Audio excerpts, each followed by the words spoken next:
Hey everyone, welcome back to the channel. We are almost done with this entire wave. We have one more figure, which is Bix Caleen. If you missed any of those reviews for the figures that you just saw on screen, those are available on my channel, so be sure to check those out. Let's dive right into this figure here. Standard plastic free fare here.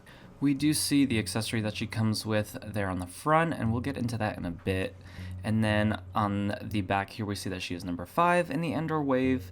We see that accessory again looking very dark yellow, and then on the side here, the accessory looks very orange.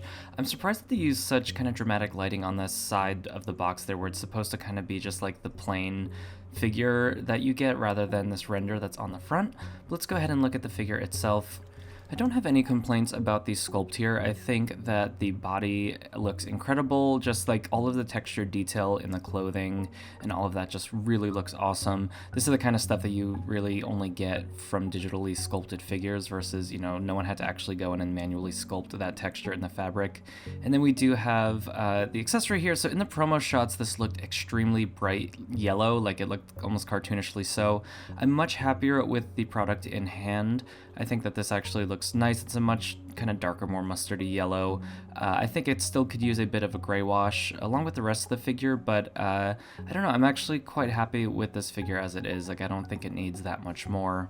Decent articulation at the elbow, and then we do have a little bit of restriction here on the legs from the outfit. You can see that kind of piece around her waist is definitely preventing this leg from moving any higher, and then the other one is definitely kind of trapped in there, but she doesn't really do much in the show. You know, she does run away at one point, but she doesn't, if I remember correctly, doesn't have any fighting scenes, and, you know, so she doesn't come with any weapons.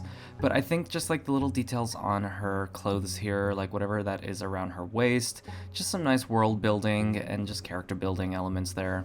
So I just sprayed it with a matte finish, so you can see how it takes down some of the shine on her. I always want to make sure I show the figure before I do that as well, just so you guys can see how it's going to look out of the box. But let's dive into like a little mini Andor shelf series here, since we do have a good amount of figures. We are waiting for Velsartha, of course. Here is Mon Mothma with a champagne glass that I bought off of Etsy. I don't think that this was 3D printed because it's super shiny and clear, but that was like, it was $4 for 4 wine glasses plus a few dollars shipping. I'll have that linked in the description below if you do want to give Mon Mothma some accessories, since she did not come with any. By the way, if you're enjoying this video, please hit that subscribe button and click the notification bell if you'd like to see my reviews as soon as they drop. Next we have Luthen Rael. This is one of my favorite figures that I have got all year. I think the sculpt just looks incredible. He's really substantial, feeling he's very heavy. He actually stands up really nicely, and I have zero complaints about that figure. I think it's amazing. Here is the Andor that came in the B2EMO 2-pack, which will also be included in this wave. We've got our Imperial Officer Ferrix with the raincoat, which I just used to do a custom of Krennic from Rogue One in that outfit that we see at the very beginning of the film, and then that's General Veer's extra little hat that he comes with, and I just painted that black and put it on his head. I did have to clip off his bangs for the hat to fit, and that is a custom painted head by Tim's Toys, so Tim, I'm sorry, but I cut off the hair on that figure, but I think it looks pretty cool. I also used the raincoat to do a custom of Lieutenant Gorn, and this is from the Aldhani heist, and that is a Marvel Legends head that I used on there. But I also repainted the speeder bike, the Andor speeder bike, but I have that featured in a different video, so you can go check that out if you want to see that full custom or get a little bit of a better look on there. Here is the Andor Shore Trooper that was released as a Target exclusive, you know, very similar to what we've seen before, but a little bit more of a sandy color. Next, from the Aldhani heist, we have Cassian Andor. The hat is attached, and I was a little disappointed, but after dealing with the Krennic figure and trying to get that hat over the big hair, I understand why it has to all be one piece. And then we have my custom resin-printed Riot shields. These are available on my Patreon along with the batons if you want to 3D print them. They work well with PLA or with resin. But these figures felt incomplete without them, so I'm really happy to have those shields available.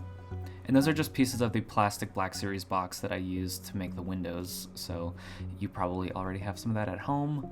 B2EMO, of course, he's got to go in there. A little bit of a dark wash and some dry brushing on there just to give him a little bit more life and weathering. If you're a 3D printer on my Patreon, then you know these columns. These are from my Ferrix diorama, but I think they look really cool on their own. These took about like a minute to paint and about 6 hours each to print, and it just fleshes out this scene a little bit. So that is what we have for Andor so far. If I forgot anything, please let me know. I don't think I did. But I hope you guys enjoyed this video. Let me know what you think about the Bix figure. You're going to be picking that up. I'm curious to hear from you. Thank you all for watching, and I'll see you next time.